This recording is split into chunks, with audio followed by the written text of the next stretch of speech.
Your footer is the last thing visitors see. Make it count for a professional impression. Today, we're going to build a fully custom professional footer for your WordPress website using the ElementsKit Header Footer Builder. Before we start, make sure Elementor and ElementsKit are installed. Navigate to the ElementsKit dashboard, click on Modules, ensure the Header Footer Builder is toggled on, and save your changes. Next, go to the WordPress dashboard and follow ElementsKit Header Footer. And on the next page, click Add New. Doing this reveals a pop-up. Here, give your template a title, like Main Footer. Set the type to Footer.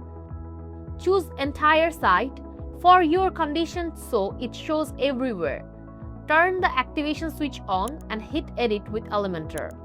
You can build from scratch, but let's speed things up. Click the ElementsKit icon on your canvas to open the template library. Go to the Sections tab, select the footer category, find a layout that fits your brand, and click Insert. The template instantly loads into your workspace. Now, simply customize it. Swap out the placeholder logo for your own. Update your quick links.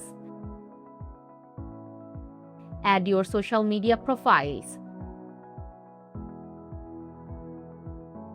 And tweak the background colors in the Style tab to perfectly match your site's design. When you're happy with the design, hit Update.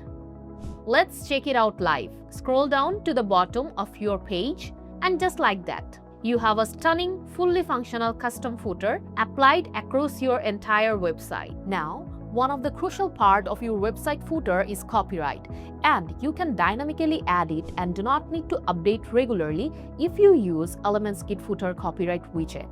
Check this widget link in the description. Take control of your website's design from top to bottom. Hit that like button, subscribe for more Elementor tutorials, and we will see you in the next video.